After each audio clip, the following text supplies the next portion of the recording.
You.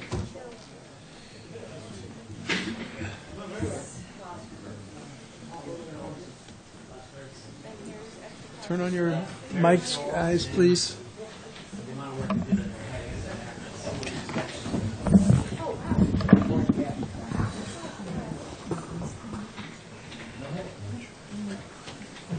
All right, we'll wait for Mrs. Topham.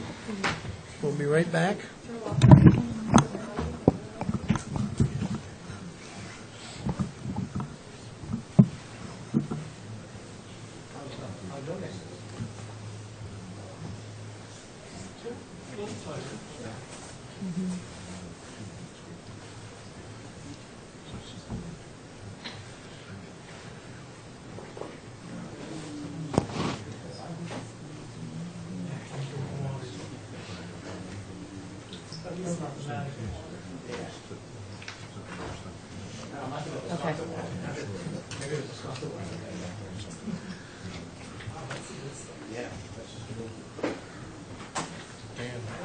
Look at Janine.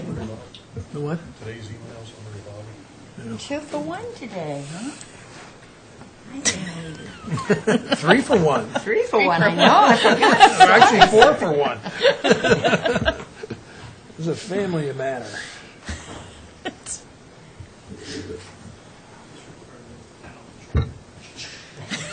All right. Are we ready to resume the open session? Just a reminder that this is being recorded and we are going back into open session as of 5:14. As a reminder, this is the meeting of the Nantucket Memorial Airport Commission of January 14th, 2014. The first item is the agenda. Is there any objection to the agenda? No. Hearing none, we will move on. The November 26 minutes, is there a motion to approve? By the way, for everybody's information, Mr. Gasparo is participating by telephone, and therefore any vote we take has to be a roll call vote. You don't have to take minutes now. Ashley's taking them. Thank you. So is there a motion to approve the minutes of November 26th? I was absent, so. And I also was absent, so I figured I could approve them, but I don't think, should I move approval? Oh, why not? All right, I move approval. I'll second. It was my birthday. Any comments? All those in favor? Aye. Oh, I'm sorry. Mr. Gray? Aye. Aye, yes. Mrs. Topham? Aye. Mr. Gasparo? Planzer? Aye. The chair votes aye. Because he's on phone. The minutes of December 10th are done. Unfortunately, before I went away, I forgot to send my comments back. I had them, but forgot to send them to Janine. And with Janine being out the last 2 days, they did not get to you in final form. So they'll be on for next time. Let's ratify in one motion the warrant, if we can, the warrants of December 18th, 2013, and January 8th, 2014. Is there a motion to approve those two warrants? I'll make that motion. Is there a second? I'll second that. Is there discussion? I'll abstain from both. I was not on the island. So you're going to abstain from the vote? Yeah, for both of those. Okay. Mrs. Topham? Aye. Mr. Gasparo? Aye. Ms. Planzer? Aye. And the chair votes aye. Is there public comment at this time? What? You want to put the microphone on the speaker? On the sorry. telephone?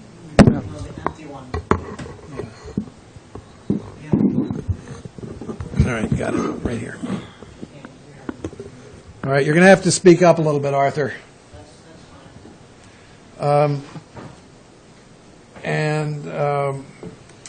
The pending leases and contracts, Mr. Rafter. We have a number of items here. The lease for G.J. Smith is on there, but we're still awaiting comments based on the comments on the lease. We sent to legal. I was told I should have them by tomorrow. There were questions asked at, I believe, the November 26th meeting, which G.J. Smith sent to the commissioners, and I forwarded that to you. I have extra copies if anybody needs them. But there is also an open question that I just want to make sure we're doing things properly. There was the proposal that was initially submitted versus what is being proposed for the use of that land. I want to make sure that we're in compliance with all procurement laws and doing things right. I don't want to run afoul of anything, as I said. So the proposal indicated that it was going to be primarily landscaping with some storage. It appears to be a significant storage facility now. So I forwarded that on to legal counsel as well, just to make sure that we're proceeding accordingly and we're not holding up the comments on the lease because of that, but we want to run those parallel. So that's the status on. Do we want to discuss any of these questions now? I think we probably should if we Yeah, considering business lease, absolutely. I think the first original question was, would we consider a yearly increase based on something other than the CPI? The proposed lessee, has given a history of the CPI over the last good many years, going back to 1983. Stated that the 30-year average was 2.94%, and has proposed a constant rate of 3.5% for annual increases for the Commission's consideration.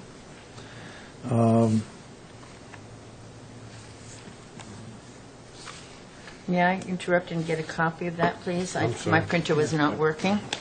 Yeah, I'll take a copy too, Jeanette. You want one? Yeah. And I apologize, I only have one color. I have copies, if I can be available. We've got some, Okay, too. thank you. The one that's colored. Oh, here's another color one. I think what we'll do is go through these and discuss them, gentlemen, and then ask for your comments at the end.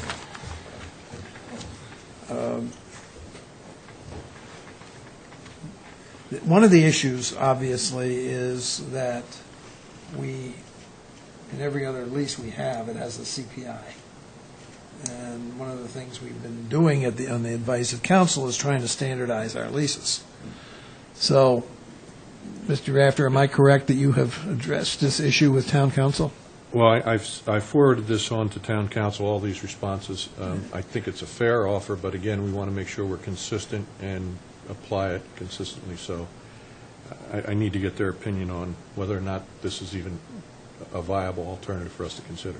All right, well, let's see whether it's the sense of the meeting, whether it's a viable, Whether it's acceptable. whether it's If acceptable, it's and if it's whether or not it's acceptable. What is? Well, I'd just like to hear what legal counsel says personally. Well, I think we're Yeah. talking about it from an Okay. economic perspective rather than a legal Okay. perspective. Legal may trump it or they may not. Yeah, they may come back and simply say this is a business decision of the commission. And I guess what Dan's asking is if in fact they say it's a business decision, what would be? Yeah, I'd like to try to opinion? keep this thing moving forward Okay. Yeah. rather than just sit around and wait another couple weeks. And is this considering the lease term being 15 years and then with renewal of it, or option to renew 15 years? Or is it a different lease term? It shows an initial 5, I believe, With with 4 additional 5s fives. for a total of 30, and I think we along the line submitted a 15 with a subsequent 15, whether it's probably half dozen, 1/6 of another. So we're talking about 30 years, basically, but theoretically, we're talking about 30 years. Right. Well, if nobody else is going to speak up, I will. I think this is fair. I mean, there's a risk. We risk that rates will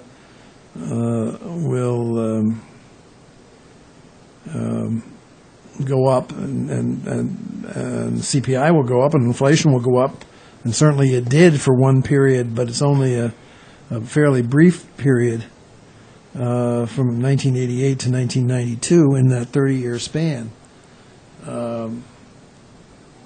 So I think it's possible, but the risk is relatively minimal.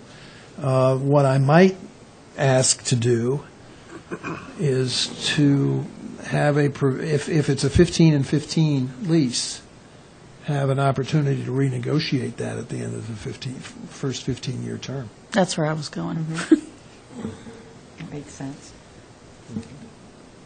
Arthur? Arthur? Did we lose him? Are you there?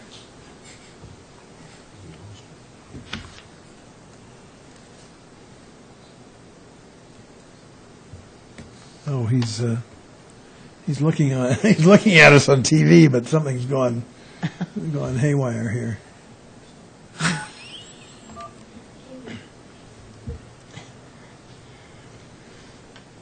Sorry.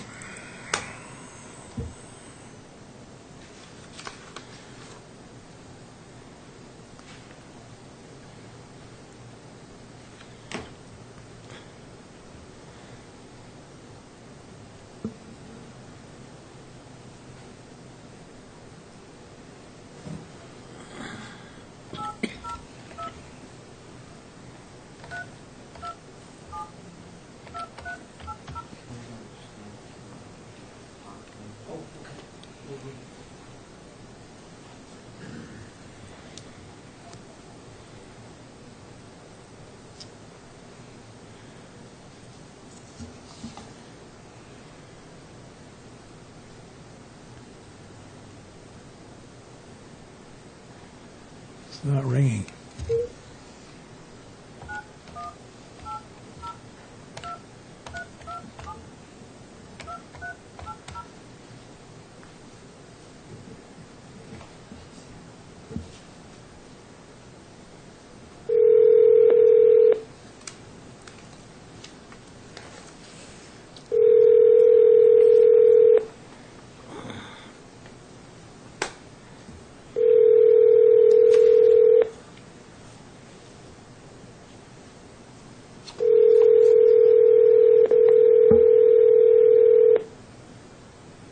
The guest you are trying to reach is not available right now. Please wait for the tone to leave your... Sorry, I'm going to just ask him if he wants us to call his cell phone.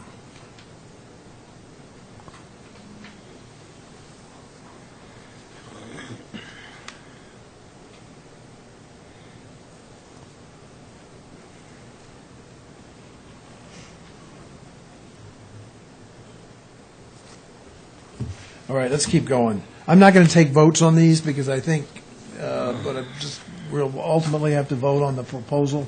But if it's the consensus that everybody agrees with the 3.5, subject to council's approval, agrees with the 3.5% for 15 years and then Negotiate or renegotiate after the 15 years. Sounds good to me. sounds good. Yes.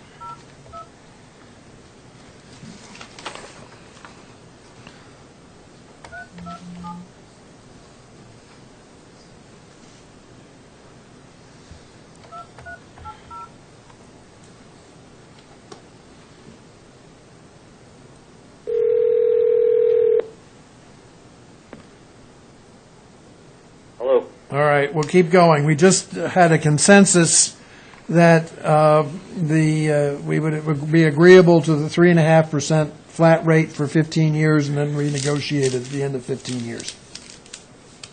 Thank you. Okay? The next question or point was, we discussed at the last meeting some delay in the beginning of lease payments from the lease signing date, and asked the potential lessee to go back and discuss that and come back with a proposal.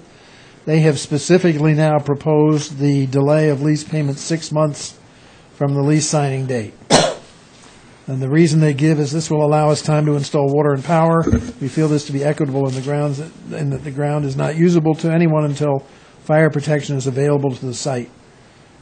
Liability insurance for the tenant and landlord. This requires water and power. This requirement should be mandated by any entity before allowing use. Any comments? I just don't believe that's consistent with the way we have done other leases, and I think that may be an issue because essentially when we sign the lease, we lose all control or value of the property. So I would look to legal again, but I don't believe it's consistent with any of the other previous leases that we did. But we could put in a provision like there's some sort of penalty if they don't after the 6 months. Right, and again, if in fact we do this, we want protection for that first 6 months, indemnity and that type of thing, indemnification. So I'm just saying that. I don't know where legal's going to come back on it, but I don't believe we've done it before. So. Well, do you think we should, all of other things being equal, should we do it now? I think given the improvements that are being proposed, it's certainly worth consideration, yes. The others came in, but they didn't necessarily do these things that would be a beneficial improvement, so. Although I'm sorry. Go ahead. I take back what I said because I believe there were power lines run to the other properties, and they were, as far as I know, assessed rental upon, execution of the agreement.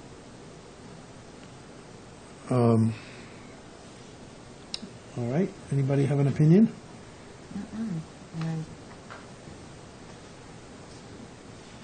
Just the biggest thing is to try to definitely keep it consistent with everything else. I mean, I think this particularly needs to be consistent. And the fact that we're already, 6 months, more than 6 months out, and we're looking at another 6 months, and if we are to agree at all, I'd say we'd have to have a lease signed by March 1st at the latest, because it's just we planned on this rental for our budget and so forth, and but I guess my inclination is that this is one where we need to be, I think, very consistent, because everybody could have a different reason and a different delay and so forth, and I'm inclined to think we should not allow this. We sign the lease and rental starts.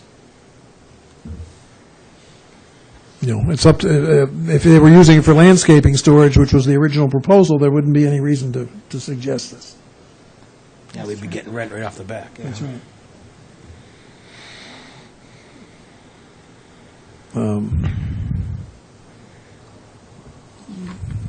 Ms. Planzer, do you have an opinion?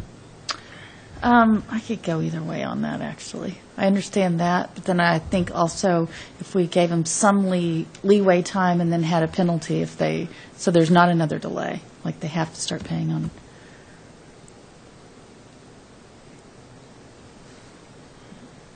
Arthur? Yeah. Yeah, what?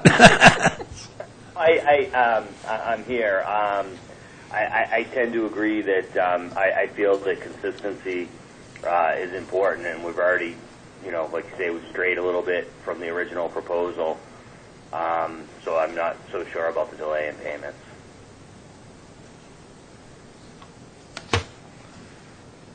Well, I think the consensus is that if I'm hearing people correctly and object, that while there is some sympathy to their position, the consensus is that we should start the lease payments at the signing of the rental payments at the signing of the lease. Is that correct? I would say so. Yes. Yes. Okay, that's my opinion. Going on to the next one, this was, I don't believe, discussed at the last meeting. We would ask you to consider some sort of reimbursement from future tenants, not only on this lot, but others neighboring this piece, for the utility investments to this ground and surrounding pieces. Utility life goes well beyond the 30-year life of the lease. We will not only be improving utility access to this lot, but to all others that our utilities pass by. This is generally accomplished through a reimbursement agreement, which requires cost sharing from those subsequently tying into utilities that we have installed. As a point of clarification, there's obviously water already running in along the main street there, Bunker Road. So what they're talking about is putting in water to their lot. What kind of, have we have any idea what kind of footage that is? I don't know, but do. they may have an idea. I would guess in 300, 400 feet, maybe. Yes, sir. Would you identify yourself, please? My name is Rod Allred. As we've calculated this, the fire hydrant from our lot is about 1,400 feet away, the last fire hydrant. So we would be installing water line from that existing line towards the airport runway and then down the street to the new lot where it would terminate, but subsequently be available to every other lot in proximity of our lot for their use. And the same would occur with the power. But do any of those lots have power now? My understanding is the power ends at the corner of Yates Gas as you turn left down the street with our parcel on it. So none of the other new tenants have put in power? Yeah, we just approved an easement for Jesse Dutra, I believe, with National Grid to get power to his property, and came across that corner lot. So there is some power out in that general quadrant, if you want. The our lot too as well. Down to the SRE? Yeah. No, not that. Oh, our lot, yeah, that's further Right across down, from me, it's- which is right down by the gate, the fence line there. We think that power ends right on that gate line, to our understanding. Okay. Yeah, water's clear back down Bunker Road before the bus building. That's that last That's the hydrant. last hydrant, but is that the end of the line for Our water? understanding from the water department is that's where it terminates, and it's about 1,400 feet up to our parcel, or thereabouts. Are we on well, David? No, it's town water, but I don't know. That's why I'm It might confused, come on the because, backside. okay. I'm not sure how that. In any case, if in fact there's improvements, I guess the question is, if they make improvements and somebody comes along later and wants to tap into an improvement that they made, then they should have the right to assess a fee, I guess is what I'm, Cost sharing. yeah. What if one? I mean, it gets complicated. I'm not going to One or get. five. I'm not going to get in the issue of administering it. I guess even the question of whether we have to give our approval to such an arrangement is not clear to me. Wouldn't that line be the property of the water company? Don't they have to approve an extension anyways through the state, or? And it'd be on our property. Some of it would be. Yeah. I believe it's, the line's owned by the water company, I believe. And I was going to say the same. Has anybody asked National Grid how they worked that? I kind of remember back when Jack was at the electric company that there was a sharing. If somebody went in, or maybe it was a private property land, then you could Tap off of Yeah, that. if a private developer did it, Okay. certainly that would be Yes, allowed. yeah. But I don't see that this is really any different. It's our land, but they're developing it, and if they're paying for the utilities and somebody else taps into what they've paid for, They should have the ability. I think they should have the ability Cover some to of their get. costs. But those would be our tenants also. Yes. So wouldn't we have some control over that, rather than they might charge them, who knows what might be the charge to tap into it? Well, It's a cost sharing. They can't. correct me if I'm wrong, but I think what they're seeking here is, in their agreement, the ability to, with some language that, doesn't, you can't charge $1 zillion, but a cost sharing, as Dan says, and come up with a formula or whatever, that would allow them then to assess back certain fees at a certain rate. Is that? That's exactly correct, but it would be it would have to be administrated by you as the commission as you go and move forward with additional leases. You would be the laboring oar to help take in those funds of reimbursement to us. No, we can't do that. I think it's. I see all kinds of problems with that from an administrative standpoint within the commission. I don't know of any precedent for that.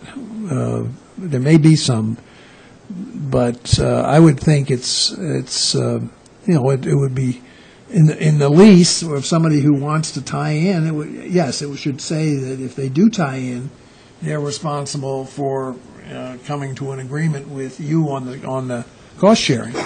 But we couldn't let that happen. We own the land, so that would interfere with our ability to lease the next parcel.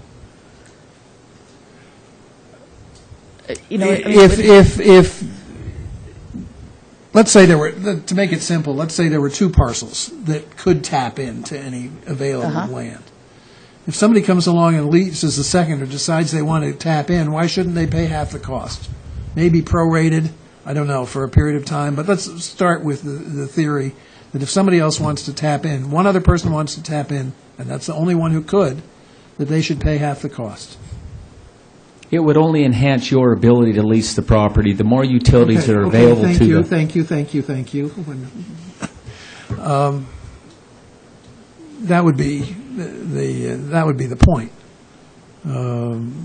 If it was three potential properties, maybe the deal is that each would pay a third. And if another two don't come along, they're going to pay it anyway.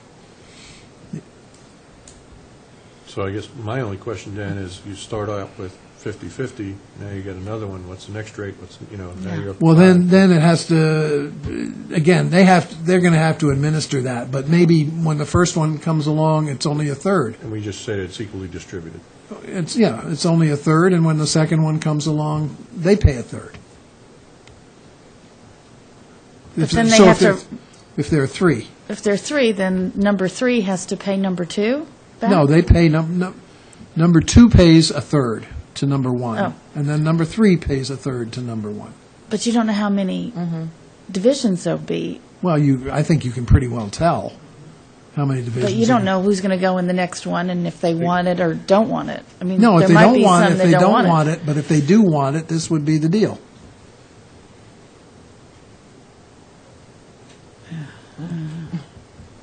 And it would be in the RFP. If they want to hook in, I don't see it as So- being that complicated. If they want to hook in, they are told when they do the RFP, it's going to cost them one fraction of whatever the total cost was originally.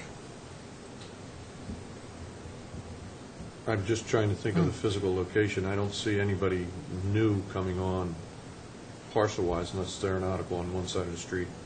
But there are some existing tenants that may wish to tap in. Well, then they should be considered among the, and if these guys do a good job selling them as they're trying to do selling us, then, then they should be in good shape. Would it behoove them to approach these other tenants and see if they Well, would be interested or That not? would be up to them. I think Well, the that's- question becomes what we put in the lease.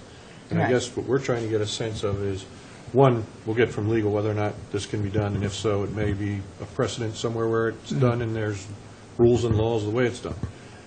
But in absence of that, I guess what we're trying to get a sense of the commission is the concept. Is the concept acceptable that they put in infrastructure and have the ability to recoup and just redistribute their costs to a cost share? Yeah, that's the essential question. I'd still have to question, is the state going to consider that an extension? Is the water company should have some kind of determination on this. And I'll check with the water company. This may have been done elsewhere somewhere. I mean, I would assume the water company or the sewer people or whatever are going to charge their connection fee regardless. So it's a question of I think there's a certain amount of feet before it becomes considered an extension, and then it's a state process. But paying for the capital investment is a different issue. I mean, in essence, if a developer did it, he'd charge that as part of his lease. You know, if he put in the infrastructure, he would be, So essentially, they're acting as a developer to some extent on That's right. on the infrastructure. that's correct. But they may still, I'm still saying they may still have to get permission from the water company to even tie into it. Well, they will. yeah. No, Yeah. clearly they will. You know, we can't do that. It's just if they're successful and they go ahead and do this, what are we going to suggest to them that they have to do to make it acceptable to us? The other question here, so are we agreed that we'll at least, again, subject to legal, that we'll at least explore further the option of allowing them to get some cost sharing? I'm all for infrastructure improvements, so this is, Okay. But what about the issue of the 30, talking about, I don't know whether you meant by future tenants, you meant a successor tenant or additional tenants around you? Both. Well, I, for one, don't think that it's reasonable to expect reimbursement for a 30-year-old project.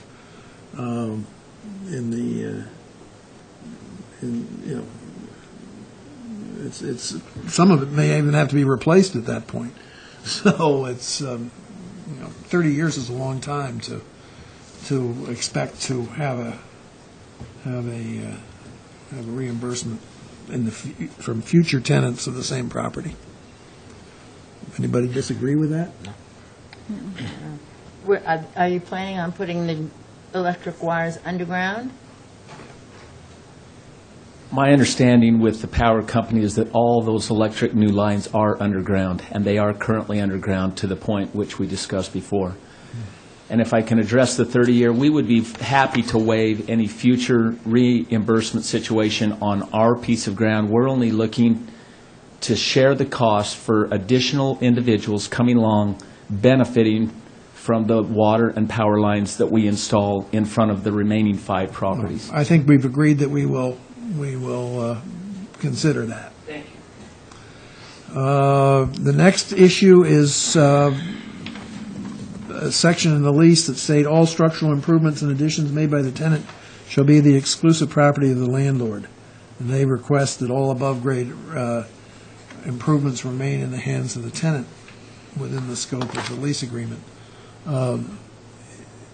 Rafter, do you have an opinion on this? We have agreements that go both ways. I believe it's EPS that currently has ownership of the facility, but if in fact they own it at the termination of the agreement, they have to remove. They have to return the property return to the its property original to its condition. Previous condition. So we are willing to do that, but under those circumstances. That's great, thank you. Anybody else have an opinion on that? Sounds good. Sounds good. And lastly, they're asking for an environmental report from the landlord at the beginning of the lease. Don't we have one? Yeah, we did a, Noah, help me out here, what's it called? There's a form. Yeah, we did a 21E on all of those parcels out there. So we have that. I don't know if you've received a copy of it or not. But. So we've done it. We're not aware of a copy of an environmental study. All we are concerned with that we receive the property in clean condition or we return it in the same. Which is what we have to do anyway. Yeah, we have to do that, and it's been done. So we'll get the copy of that to you in due course. All right, so we've reached some good conclusions here, I think, and all this is pending on town council. Did you have anything else you wanted to say? If there was a way, and I don't know if this is permissible, if we could get the phone number and contact for your legal so that we can have our legal work with them to expedite your decisions, that would be helpful to us so that we know who the point man is. That's reasonable. I don't see a problem with that. And once you've made a decision, as soon as you have, we would agree. We're prepared to sign the agreement on March 1. The only other thing I would ask you to consider is on point number 1 on the 3.5 fixed fee, we would ask that some reasonable for the back end would be given to us, given the fact that we're giving you over 0.5% more up front than the average has yielded for the last 15 years. And so we're trying, all we care about is that we can block it in a reasonable rate, and we don't leave ourselves exposed on the last 15 years if that's how the lease term is defined. So if there's some way that we could cap it, or you get the benefit. Well, I'm not going to cap it if in fact it turns out, at 5%, and it turns out to be 7%, from the years 5 through 15, I'd be nuts, to cap it. What if we agreed to the 3.5 for the first 15 and revert to the CPI for the back 15?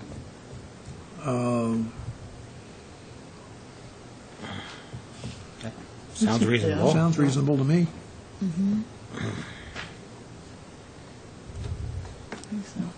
The then current CPI or an average of the CPI? No, the then current CPI. Okay, yeah, I think, sounds logical. Does that make sense to you, Mr. Gasparo? Yes.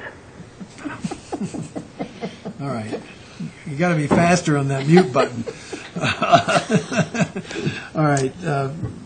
My only other comment would be, what could we do to help, if anything, legal, help you determine the questions, some of the, or answers to some of the questions that we've discussed here tonight? I don't think anything. I think it's Okay. it's a question of dealing with, thank you for the offer, but it is a question of dealing with some things that we've been dealing with now for quite a while, and as I said earlier, we've been told quite rightly to be as consistent as possible in these leases, and we don't want to open ourselves up to things that, could come back to bite us. Sure. And So I think it's really, Yeah, I did forward this information on to our attorney today. He expected to have an answer back to me tomorrow on this, and I believe the rest of the lease. I think maybe what would be a good idea is if you gentlemen gave us the name of your attorney. Okay. And after we've worked through this and everybody's satisfied from our end, then he can communicate with your attorney. With your permission, I'll forward that information to Janine's email, Well, give it to, or somebody here Send it tonight. to me, Janine, we don't, yeah, she's out.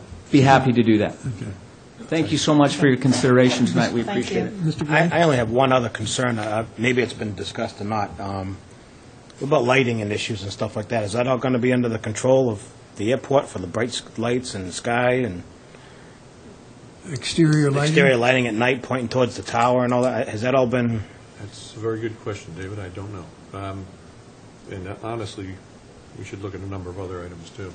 because I know there's some stipulations as far as the bright skies and all that. And we're happy, as we go through the building permit process with the city, to have your commission review that, and if there's Well, I think questions I or think problems, we it- can... It probably has to be, depending on what you're planning. I mean, the town has a lighting ordinance, The FAA, I would imagine. and has the something. FAA might well have something to say, so it depends Well, on, are you going to be open in the evenings? Is that an issue?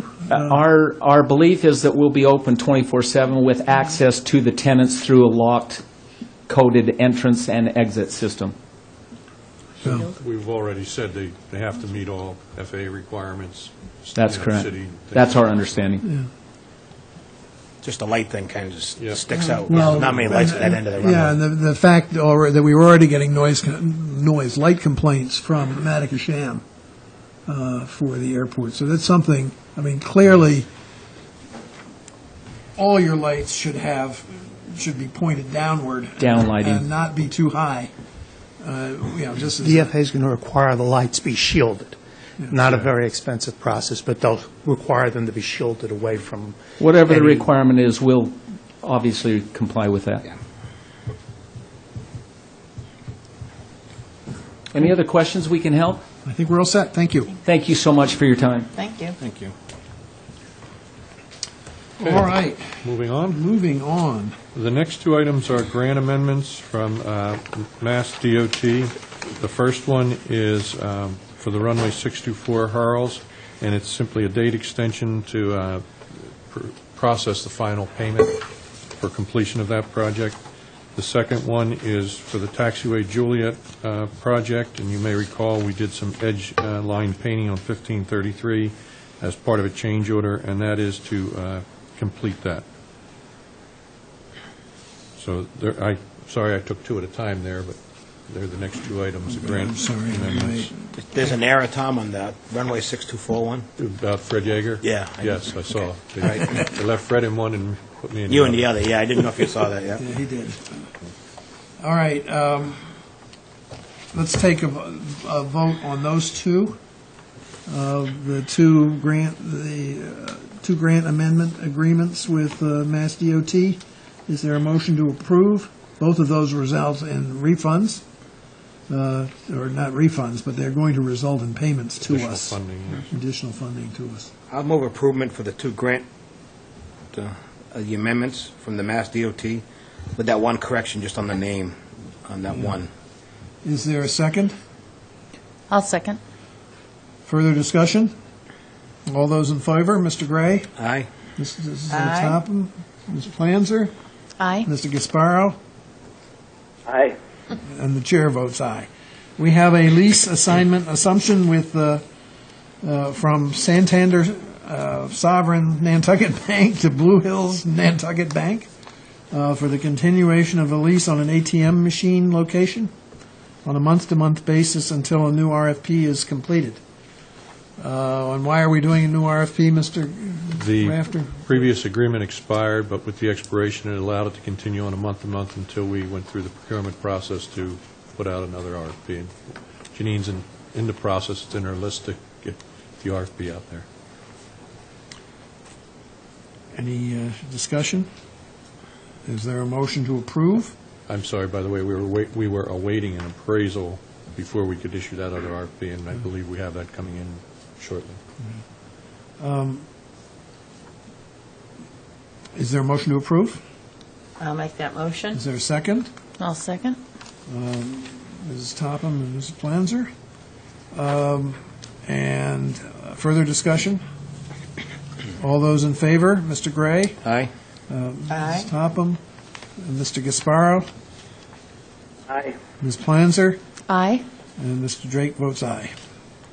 World Fuel Services, you'll recall that we have had to reissue the RFP for aviation fuel, and this is an extension of the existing contract with Ascent Aviation Part, which is a division of World Fuel Services, for for a 28-day period to allow the new RFP to be responded to. Is there a motion to accept or approve the contract extension? I'll make that motion. Is there a second? Second. Mr. Gray seconds. All those in favor? Start with you, Ms. Planzer, this time. Aye. Mr. Gasparo? Aye. Ms. Topham? Aye. Mr. Gray? Aye. And the chair votes aye. All right, moving on. We are at the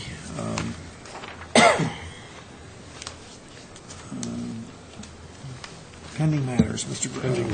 Rafter.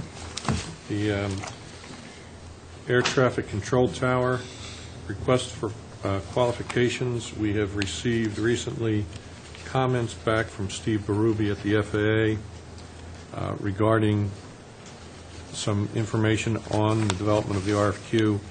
We're in the process of making the changes that they've requested, and they'll be sent downtown for review shortly so we can get that out on the street. Just to remind the Commission, the intent is to allow the FAA to utilize the existing FBO flat roof building for the administrative personnel and tech ops during the rehabilitation of the tower. They'll be located in that flat roof building and then moved back. We also have, for your consideration this evening, hopeful signature, a reimbursable agreement for preliminary design service for the temporary tower or mobile control tower, and that is work that the FAA will be doing in-house to make the necessary design arrangements, construction activities for the mobile tower. The money is in place, and it's ready to go. It's just simply we'll be reimbursing the FAA for that work. So that's what is in your packet for request for approval tonight for your signature.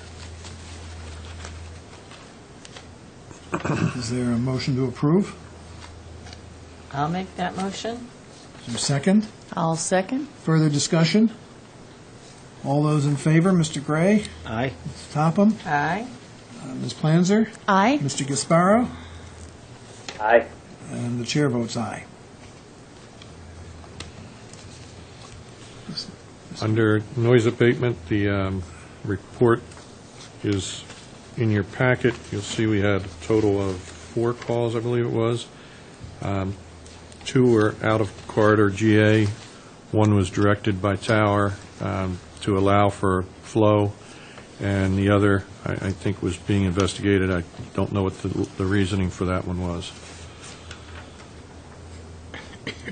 The town MOU, I don't have any hard copy changes, but I have met with Heidi Bauer, the new procurement officer, on a couple of occasions to discuss some of the parameters and some of the items. We're kind of working through a work-as-you-go type thing of some of the changes that we may make as we proceed with some of the reviews of some of these various proposals and things. We're looking at how we may do things differently and making notes, and that will become part of the updated MOU.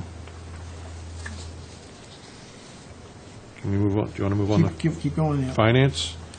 We have a number of items on finance. It was a very busy period of time here for us.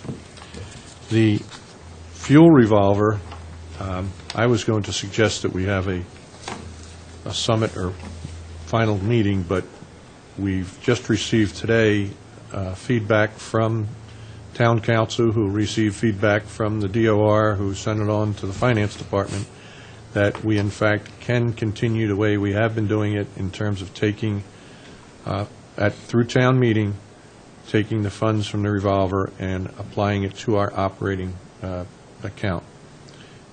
The request I'd like to make is that we leave $50,000 in the revolver, take the remaining, it's about $219,000, and put that towards our operating account as part of the budget. If you recall, the Part of the commission budget for 15. Yes, the commission adopted a budget subject to a decision on the revolver, and this is the decision that was made. Now that the decision has been clarified, the amounts I'd like to do is leave $50,000, because that's the cost of about one load of fuel in the revolver, and take the rest and apply it to the operating, with the permission of the commission. So you're looking for a motion to that effect? Yes. Is there a motion to retain from the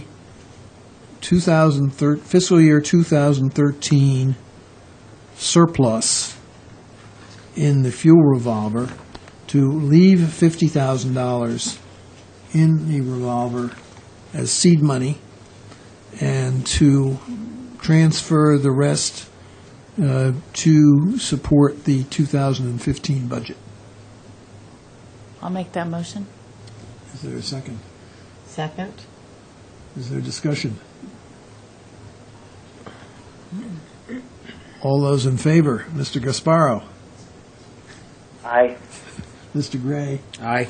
Ms. Toppin? Aye. Ms. Planzer? Aye. And the chair votes aye. Whew, it was hard getting there. Unbelievable. It was also, did you notice, Mr. Rafter, that in the note that was forwarded from the DOR, it said we had the act of the special act of the legislature? Yep. Have we heard that? No, I haven't. Yeah.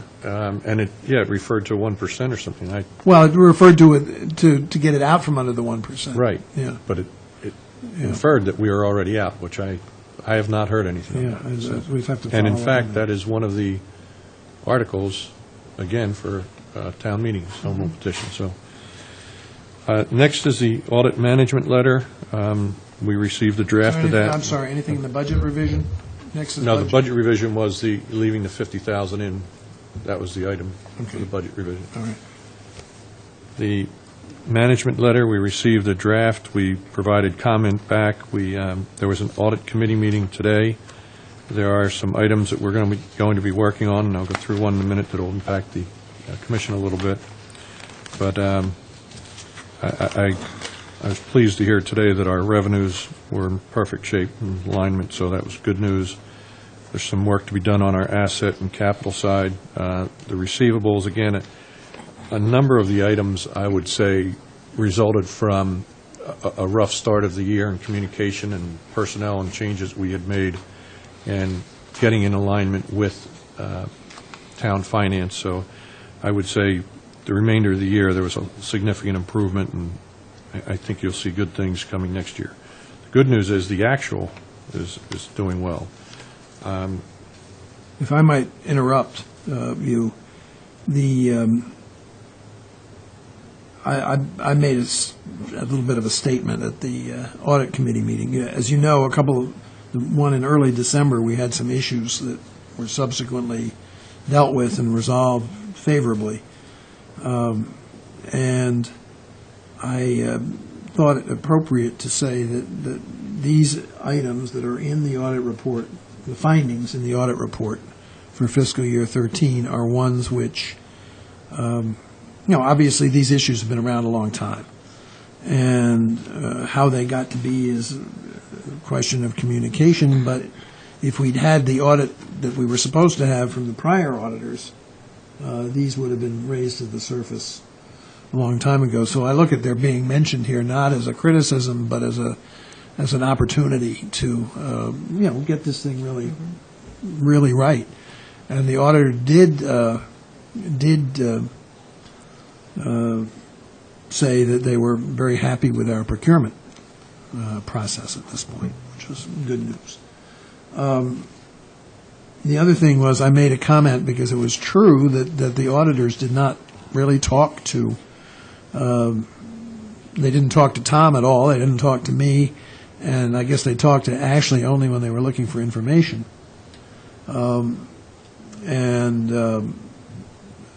We were told why that was the case, but it is a reason that is no longer valid, or wasn't valid in the first place, but it's no longer valid, and they have assured us that next year the communication will be better. Thank you. Very well said. Thank you. The FY second quarter update, FY 14 second quarter update is in your packet. I'm scheduled to present that to the Board of Selectmen a week from tomorrow night on the 22nd. I will just urge you to use a little bit of caution. When you look at it, it looks very good, and there is good news there. It indicates essentially that we're ahead of last year's second quarter by just over $700,000, and the caution I would just urge is that in working with Ashley and Peter, it appears that it's probably closer to the $530,000 range because of some timing issues. There are also some different things that are being allocated differently from last year. You'll see the Barnstable County retirement is in the first quarter or in the first half when it wasn't last year. And down below, when you get into the debt, there's some debt coverage that is not put in there. Either they should wash at a minimum. The good news is it's very good news. We're at least $500,000 ahead, and that is before you get into any additional, what I'll call subsidies or other financing, retained earnings or subsidy from the town. So in looking at things, we've got to keep an eye real closely on our expenses, but I think we should finish out well through the end of the year. But again, it's good news, but I just use a little bit of caution with that. Any questions on the second quarter update? It's good news. It's a little challenging because, again, if you look at our financial total picture, you look at audit as what happened, quarterly what's happening, and budget what's about to happen. And we presented our fiscal year 15 budget to FinCom on the 7th. There were some concerns raised about retained earnings, and rightfully so, because, again, we have applied our entire retained earnings to the 15 budget. And I understand the concern that we don't want to do that. You want to continuously build your retained earnings because that's what they're there for, to be retained so that you can reinvest them in your capital infrastructure and things of that nature. The way it has been tracking, though, is that to turn it around, we have applied a number of our significant amount of our retained earnings, but we have not actually used them. For example, in the, I believe it was the 13 budget, we had looked to apply about $1.3 million when in fact we only used $320,000 of it. So it's the application, if you will. We're using it to offset it as from a budget tool, but the actual we're trying to manage closer so that we don't deplete our retained earnings. So there's a valid concern of the retained earnings. There was also a concern about if, in fact, we did not get approval of a PFC. And when, asked what the contingency plan was, quite frankly, I said, I'd have to turn back to the town and ask for an additional subsidy. But I don't know of any airport that has ever been denied a PFC in the past 15 or 20 years that they've been in place. There's probably over 250 airports that have them. So, and we are in that process, and we should have a determination or decision from FAA by mid to third week in February. So I explained that to the Finance Committee. And again, the budget for 15 shows just a slight profit, but again, that is with applying full retained earnings. So, but it also did not, at the time, have any answer for the revolver and how some of those funds. So what was determined tonight is we could apply the $219,000 to that, so it automatically reduces our reliance of retained earnings by that amount of money. So, any questions on the 15 budget? We do have in there $600,000 in PFC, which is conservative. It's less than what the consultant had applied, but we're being conservative in, we don't know what's going to happen if, it's going to be the full 450 or what. So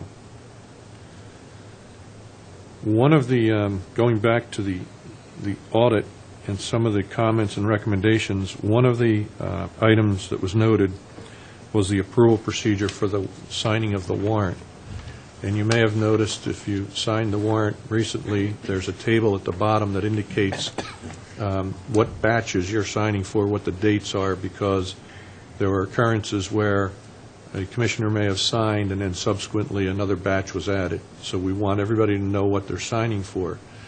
But the bigger change is we're going to request that the commissioners come in a more condensed time frame to eliminate that from happening. So we will be asking the commissioners, once Debbie puts it out, it would be from noon on Wednesday to noon on Thursday prior to when the warrant has to go downtown. So when you get that notice, I apologize, but we're going to ask you to try to get in within a 24-hour period and sign the warrant. So we're trying to eliminate any, we want to get everybody paid on time, but we don't want any major subsequent changes to occur once it's been signed. So I would ask your indulgence in that. And there's a regular schedule for when they need to be signed? I mean, like every other week? Do we know? Yes, that- we should be able to, So I maybe believe we get could put out that. a calendar that So we gives you could a put it heads on up. our books, and then we would know? Yeah, For me, that would make it easier. yeah, we could Or do better. that. Kids, unfortunately, I guess around holidays, they sometimes get. Right, Yeah, yeah. it gets challenging, and if we But- have to pull some, we'll have to delay it, or we do an emergency or something, but, okay, that's all I have for the finance issues. Next on the agenda is, okay to move along? Yes. The Airport Cooperative Research Program, there's a grant funding proposal, and I'm going to turn it over to Noah in just a second to explain it, but let me kind of give you a little background on some of this. The Airport Cooperative Research Program works under the Transportation Research Board, which is part of the academies. I believe it's maybe under the Academies of Science, but they're funded through the FAA, and I believe it's about $20 million a year that they receive currently. And the way it works is that they solicit problem statements from airports, and if an airport submits a problem statement that may be applicable to multiple airports of the industry, they will consider it, rank it, and they have a whole process, and then they will issue a request for proposals for consultants to come in and address that problem and identify corrective actions, whether it be setting up procedures, templates. They're a tremendous resource, free to everybody. It's the first resource I go to when I need assistance. I'm looking at preparing a business plan. They have a tremendous template, step-by-step PowerPoint, the forms, everything that you need, the checklists that you know, for any of these things. They have it for leases. Well, in any case, they have put out a RFP, and I'll turn it over to Noah, for some interesting technological improvements that, while they may not have immediate significant benefit to Nantucket, they will have a benefit. They have a benefit to us if we do it, but the unique part of this is that NOAA will be putting in the proposal as opposed to a consultant. So the airport actually would be putting the proposal in. I'll turn it over to NOAA. Hope I didn't steal too much of your thunder or mess it up. Carberg? No, thanks, Tom. The application of an alternative aircraft taxi system, it's kind of really esoteric knowledge. The base case is that an aircraft will use its main engines to taxi from the runway to the gate to the runway, associated fuel burn and emissions that are involved with that. The two main prototypes that exist now, the Honeywell example, it's an alternative motor that drives the nose landing gear. It pulls its power either from the APU, it can pull it from a fuel cell, it can pull it from an electrical motor that can then derive its power from any sort of solar or other charging source. The other example, it's being pioneered by Lufthansa. It's called the TaxiBot system. It's basically a dedicated external high-speed tug that can also run on any sort of, a number of different types of fuel. My question,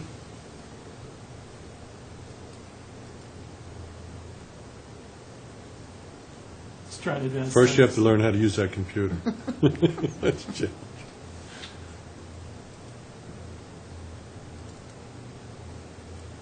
You might. There we go. Okay. We might question the Nantucket relevance. This is from 2007, and Tom has told him about some weird things that were going on in the airspace of 2007. But if you look down to the red text, slot 10, and then the note from the study that I pulled for Bruce Goldberg's study, Nantucket actually ranks in the top 10 on taxi-out times due to various considerations with airspace. But even now, you can see a lot of New York market-bound aircraft sitting and taxiing on the runway, either off of the runway to the ground stops or anything else that's happening in the airspace. But all of this taxi time affects Nantucket with noise and emissions. It's an appropriate case for us and the carbon neutral airport program. We're building a lot of recognition out there and reputation for sustainable transportation. Nantucket, it's also a really simple case to model. We have a very basic runway taxiway configuration. Question, I was talking to Dave earlier about this, and what this proposal doesn't actually involve is getting one of these devices and testing them. That's still several steps and years away. What we are doing is evaluating those first couple bullets under benefits. We're going to see if the proposal asks, how can we evaluate the fuel savings for an airline? How can we evaluate the noise and emission reduction or relocation of removing noise from the taxiway and ramp area to the runway? And my approach in the proposal is to use some existing FAA models that are out there called ADT, EDMS. They monitor noise, emission dispersion, and fuel burn. The RFP advertisement is for $300,000 over 18 months. Just due to the overhead requirements, I could budget 100% of my time for the next 18 months and only come up with under $100,000. So I'm looking to team with the Volpe Transportation Systems Center. We're working on the carbon neutral program. And to model the technology development at Nantucket and to learn what some of these specific defensible benefits would be. Is there a fuel savings? Is there an emission savings? And to come back to the ACRP RFP, really at this stage, it's not looking to implement the technology. It's looking for ways to evaluate the technology and evaluate these defensible benefits. I should have included in your packets, I didn't think to bring a second signed copy. As part of the proposal submission package, I'll need a sign-off from the Airport Commission if they think this is something I should pursue as part of my application package. And just for the Commission's benefit, I've discussed with NOAA, I want to ensure that this is not going to take up too much of his time or impact his other duties. And he's assured me that, he can do this without impacting those. I think there's another benefit here that goes unsaid, or is kind of underlying. If, in fact, this pans out and can save the industry significant dollars, I think that would be very beneficial when we try to either discuss additional air service, keeping air service, or we're talking to our seasonal carriers to say, we'd like you to look at this or that potential route. I think in the back of their mind, they'll know if Nantucket Airport did this, that we're conscious about saving them money, and that potentially what work was done here in Nantucket could save them system-wide very significantly. So I think there are some ancillary benefits to it. So you're asking for the Commission's approval for me to sign a letter, which is addressed to a Mr. Jenks at the Transportation Research Board, the subject being deriving benefits from an alternative aircraft taxi systems. Dear Mr. Jenks, the Commissioners of Nantucket Memorial Airport are aware of the efforts of Mr. Noah J. Carberg and his submission to the Airport Cooperative Research Program and approve of his participation in the proposed research. Respectfully. Correct. I would make that motion for you to sign that letter. Is there a second? I'll second. If I may, Yes. because there was one caveat, I want to make sure this is all, I want to make sure that procurement, whomever is involved, that, they're all comfortable with this too. Fair enough. So, Is there further discussion? There's a motion to approve my signing the letter on behalf of the Commission. All those in favor? Mr. Gray? Aye. Ms. Topham? Aye. Mr. Gasparo? Aye. Ms. Planzer? Aye. And the chair votes aye.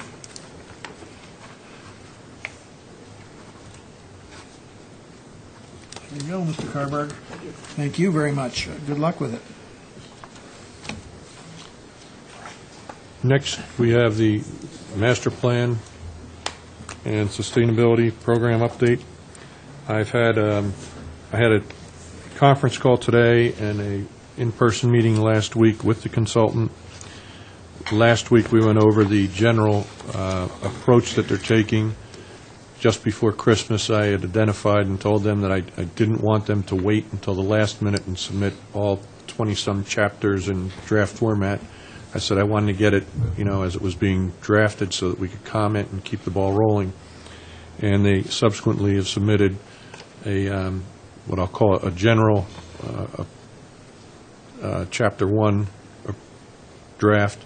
They submitted the forecast analysis, some financial analysis, and some noise work. The financial analysis is nowhere near what we, when I say we, ourselves and the consultant, expected it to be. I emphasize the fact that, this commission is very interested in getting an early deliverable on the financial aspect, and they're getting back with their consultant to review with them again. As of this afternoon, they had received some additional information, but apparently it's not where they believe it to be either. So they're going to have to hold the feet to the fire on that sub-consultant. We had a conference call today on the forecast analysis to review some information that I thought was lacking. They had updated it and drafted some information regarding the impacts of the JetBlue Boston service on Cape Air. So there's a number of things happening, one of which, too, I asked them to give us some dates and start the process for scheduling the next advisory committee, which is scheduled in February. I received an email back where they're beginning that process and they're coming up with some dates, and they'll get that out. Another discussion we had was the approach that we want to take in displaying this information to the public through the website.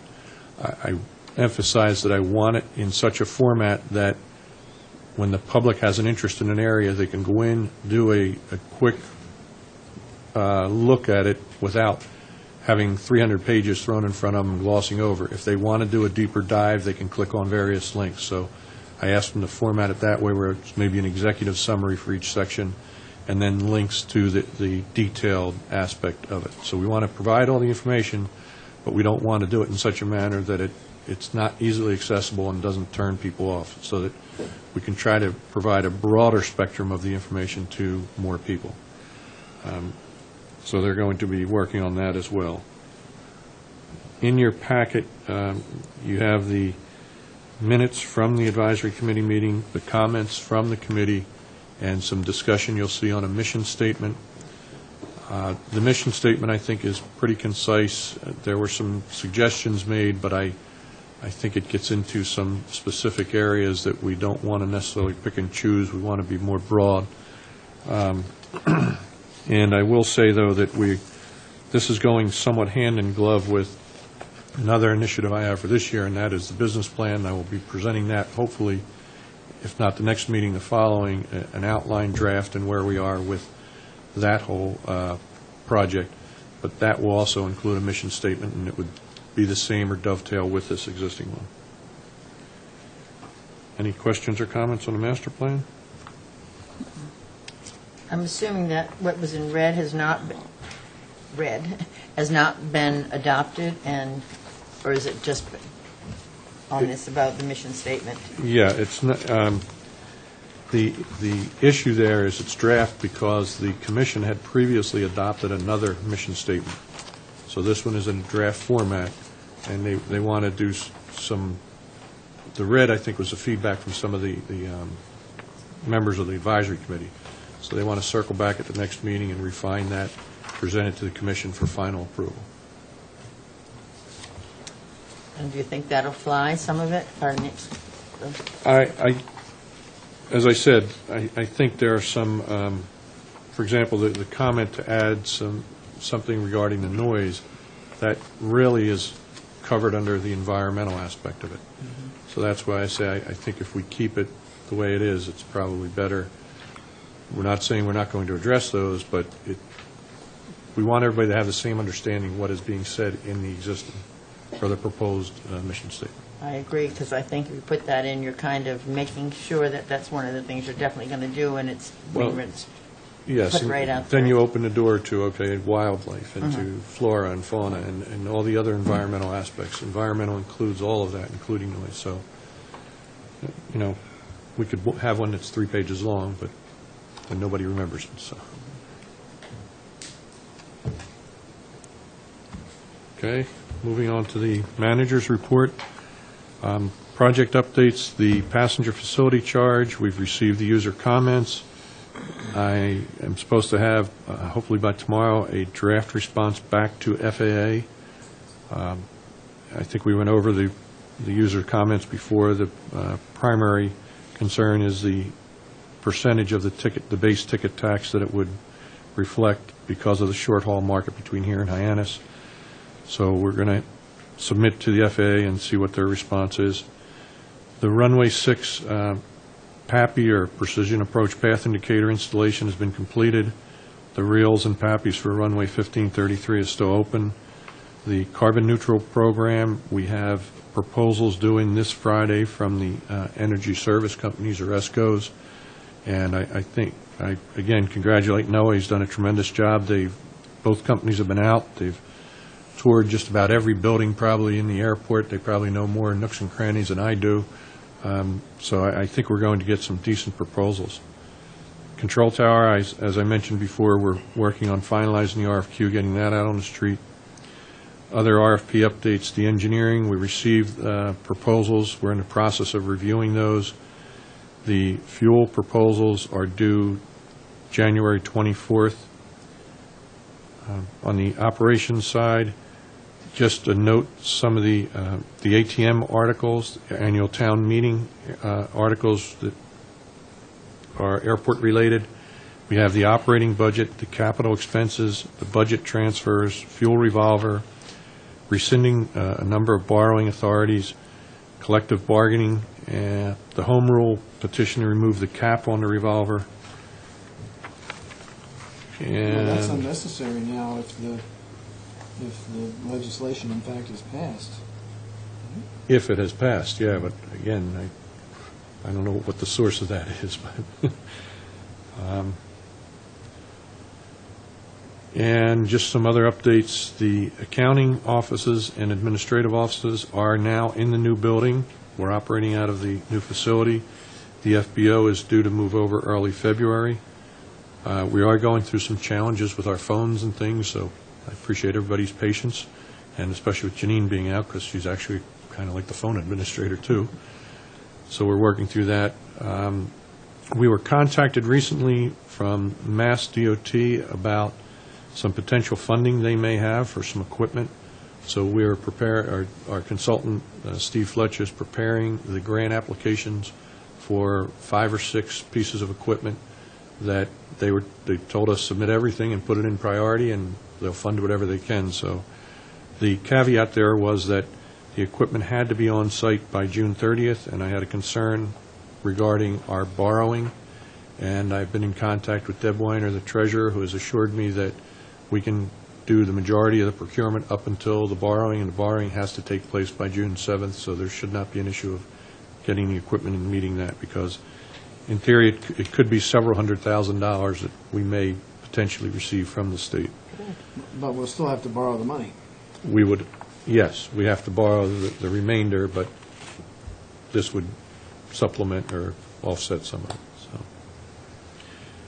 So, another update, the Taylor hangar.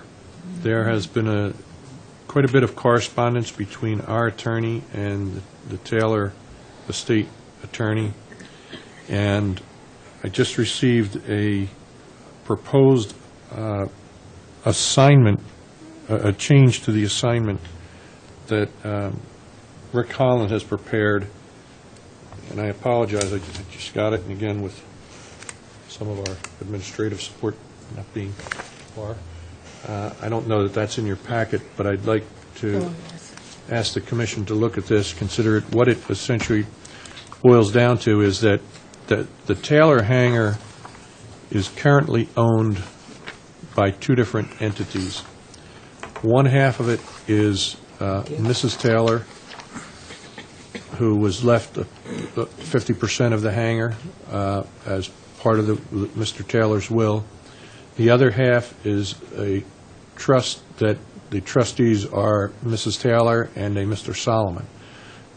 So what Rick Holland has done here, in addition to making some other comments or changes to protect us, if you will, he's also put on the signature page that both of those parties would have to acknowledge and sign and approve this assignment. And if it got into an entire debate about Texas law and whether or not Texas law is applicable, because it was real estate that's held in Massachusetts and so on and so forth. But Rick said that if the commission so desires and wants to proceed with this, that we could essentially do an assignment such as this and proceed with the transfer to Marine Home Center. So I apologize. I know it's not fair to ask for your approval tonight, but I wanted to make sure that you saw that. Is this a practical matter? Could we defer formal action on this till the next meeting? I would think so. The sooner the better, certainly from Marine's standpoint. And I honestly, Dan, I don't know the formality in terms of what is required from the commission. I guess I'm trying to remember where we sign it, so the commission has to approve it. I mean, I didn't know what previous action the commission had taken. That's why I was just. I thought we'd approved it subject to the estate. Providing proper documentation. Yeah, that's what I think you're right. Is it in the? That was my question. I didn't know where we were in the process here, but I thought there was some approval. Because this doesn't change anything, the assignment, other than who it's coming from, the legal entities. There is a minor change, I think, in some indemnification, but it's in our favor. That Rick had put in there because of the various parties. Basically, he didn't want another trustee to come along at a later date and sue and say, I'm part of this and I own part of it. So that's why he added some indemnification language in there. So, Dan, that's why I only say... Let me hang on a second. Let me see if I can find this.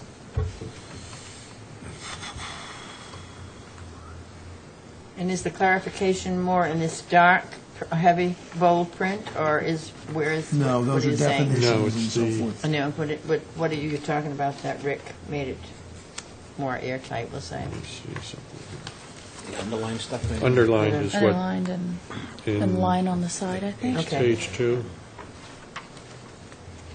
Oh, okay, thank you. Roman numeral 4. There's some on page 3, the second paragraph. And then the signature page. Okay, thank you.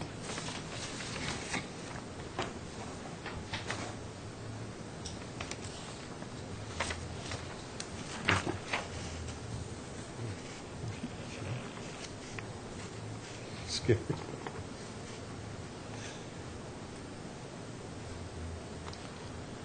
This goes back a ways.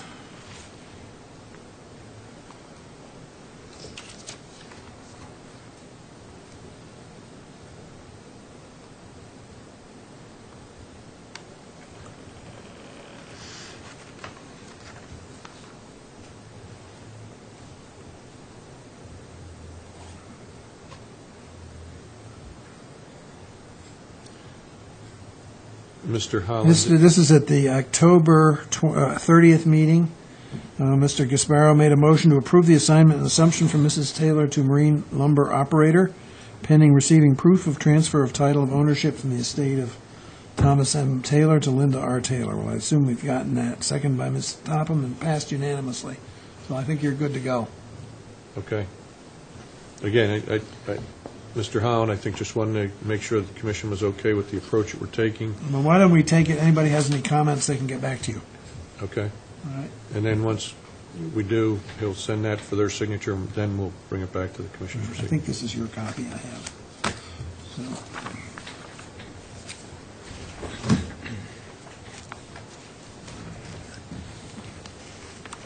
Before you get anything, you just want to sort of bring us up to date on what's going on over with the new building in terms of the punch list and so forth? They're proceeding with resolving the punch list items.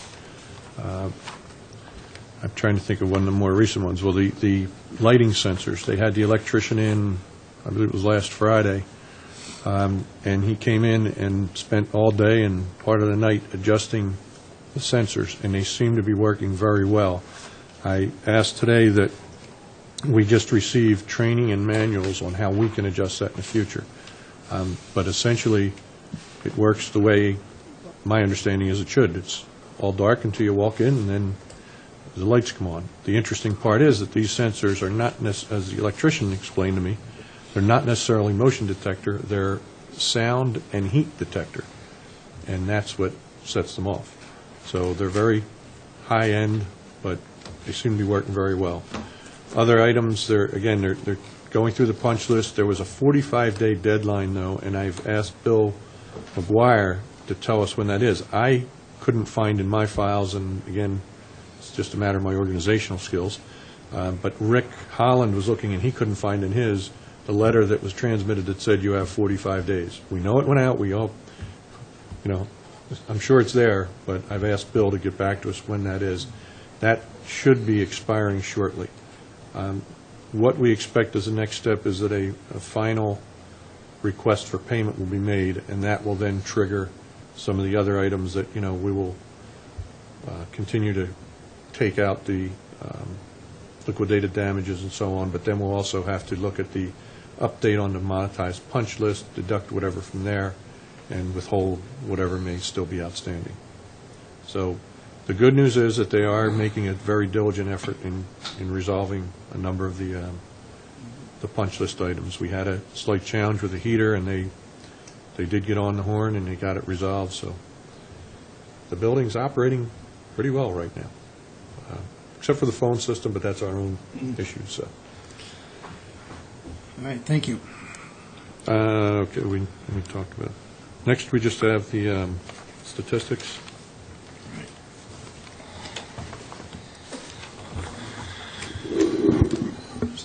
Sylvia?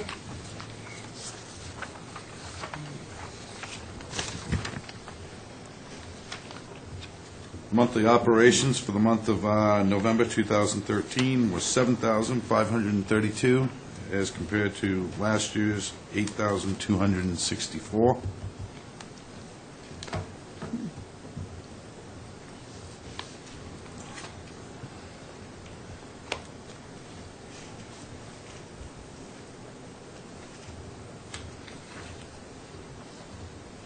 Eye test. The fiscal year comparisons on the operations, again, it was 8,624 for FY 2013, FY 2014, 7,532.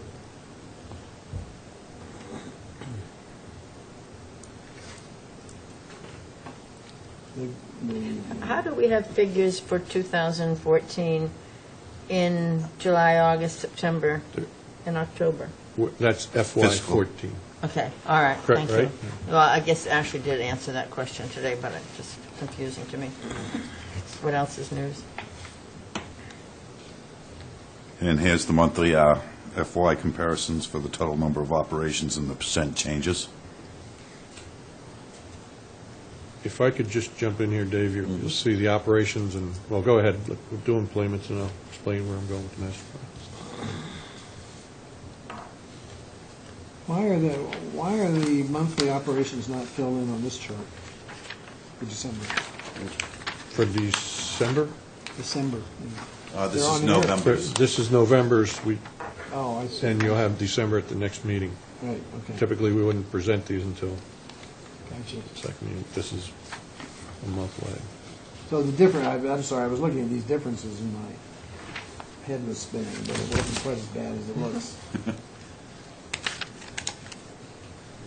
Passenger employments, the total for the month of November were 7,717, as to last year, November it was 8,476. It's down significantly.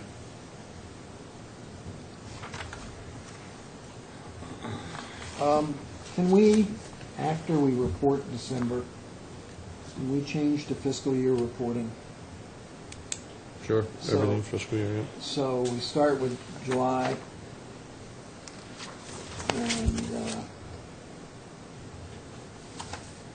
and I think it should all be on the same basis. Okay.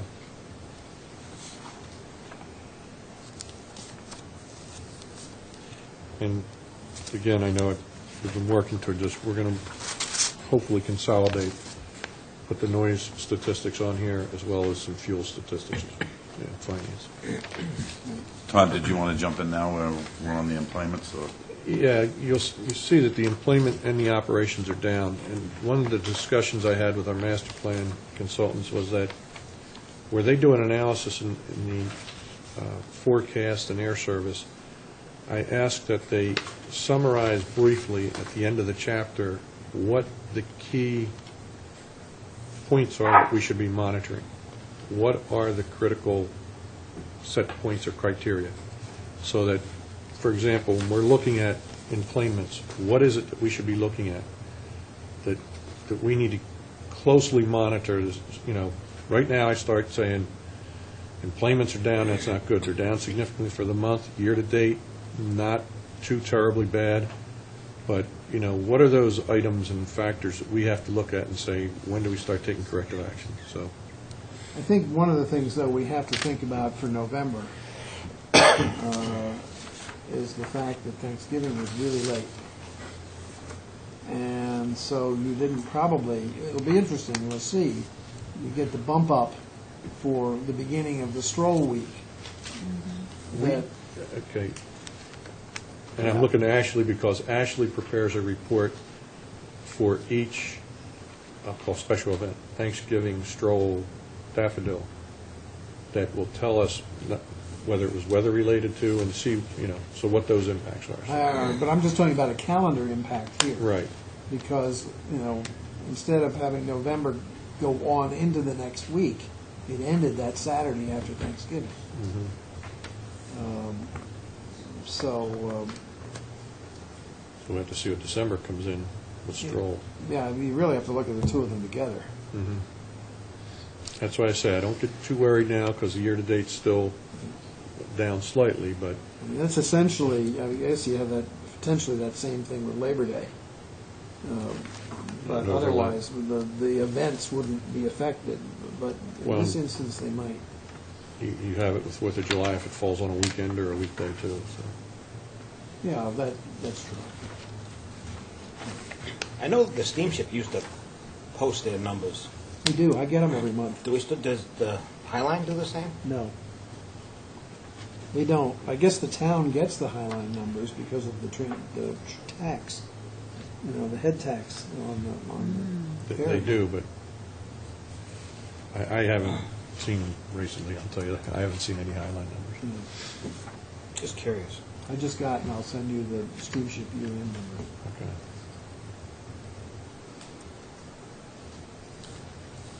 Did you just put a request in for that to get it sent to you, or are you on this particular I've been on the list for quite a while. mailing list? Okay. I'm just curious if it's a trend throughout everything, or is it just... The steamship is remarkably flat. The number of passengers on the slow boats have gone down significantly in the last few years. But the vehicle traffic was actually down a little bit this summer, although you would never have known it driving around. And in fact, I'll bring it up and show you that for the meeting. But it really is interesting. It appears to be a significant shift from the slow to the fast ferries. One of the things and the reason for my discussion with the master plan is that when we looked at the JetBlue Boston service 2012 over 2013, JetBlue increased a decent amount in their passengers while Cape Air decreased in their seasonal Boston. And I was concerned, what could the impacts be of that future? So, all these things that we're looking at. That was discussed long ago when they decided to do that Boston. Well, and the discussion today was, it depends on the relationship that JetBlue has with Cape Air and what JetBlue's long-term plans are, not only just in Nantucket, but in Boston. And, the value of gates, and there's a number of factors that play into it.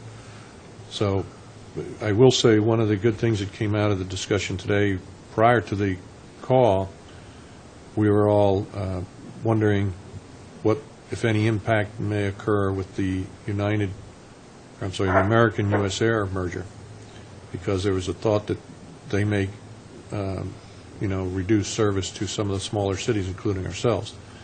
The good news is I went online right before the conference call, and the US Air schedule is published and it's online, so it looks like it's very similar to last year's schedule. We also received confirmation from Delta, and we have the JetBlue schedule, too, for this summer. Again, the JetBlue schedule is tight. We put them on notice that it is, and, we don't want to inconvenience you, but if there's two planes on the ground at the same time, we don't have a gate, we're going to have to put you in a hold position. I'm sorry, I misspoke, so I'm going to say it here. I misspoke on the passenger ferry statistics. From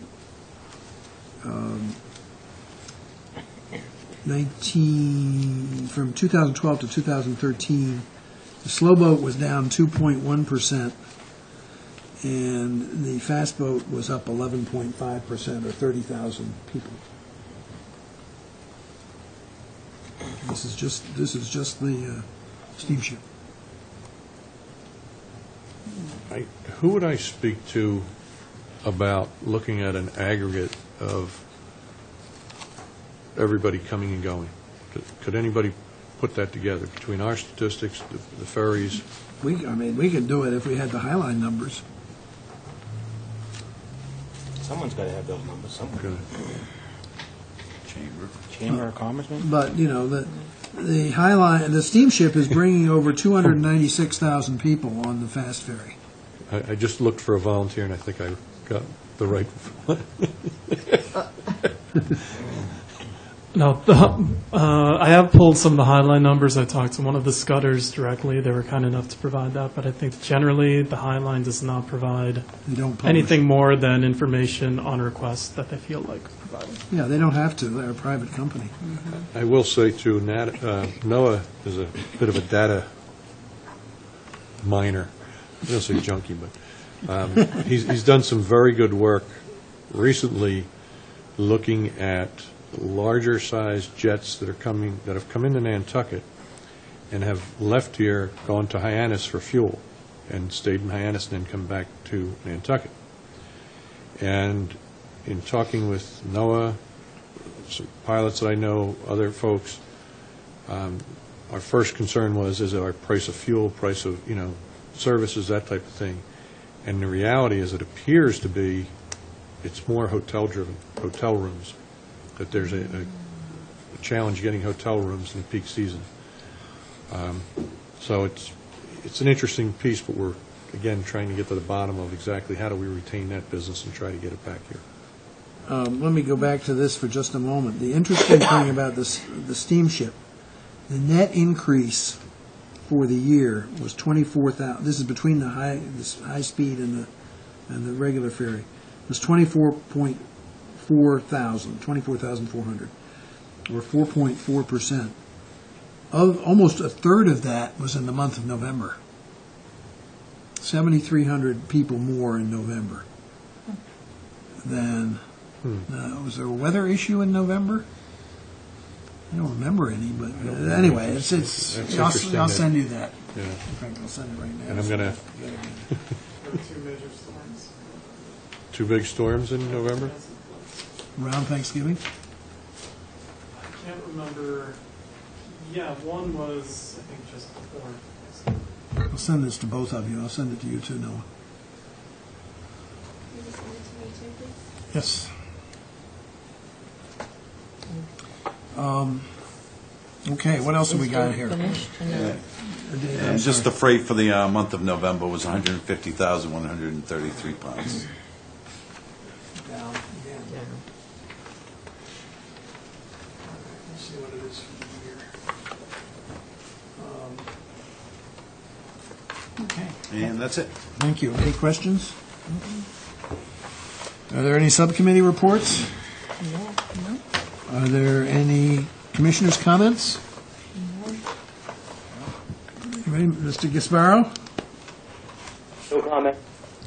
Dan, I'd just like to thank Ashley for filling in for Janine. Absolutely. Tough shoes to fill, but she's doing a great job, and I appreciate it. I'd also like to thank Ms. Planzer for filling in for Mr. Gasparo on the executive.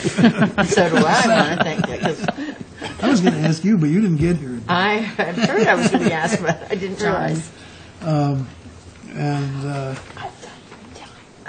So, is there any public comment at this time? Nobby, you have something you want to say? Is there a motion to adjourn? So moved. Second. Is there a second? Mr. Gray, how do you Aye. vote? Aye. Topham, how do you Aye. vote? Mr. Gasparo, how do you vote? Aye. And Ms. Planzer, how do you vote? Aye. And the chairman votes aye. How's the snow up in, we're adjourned at 6:50. Pouring rain all day. Oh, lucky you. Have fun. Yeah. Thanks. Thank you all for accommodating me. I really appreciate it. Take care. Okay. I'm going to be away Come on. for 2 meetings in February, I found out. One I can probably teleconference, but the other one I'm supposedly going to be on tour with my family.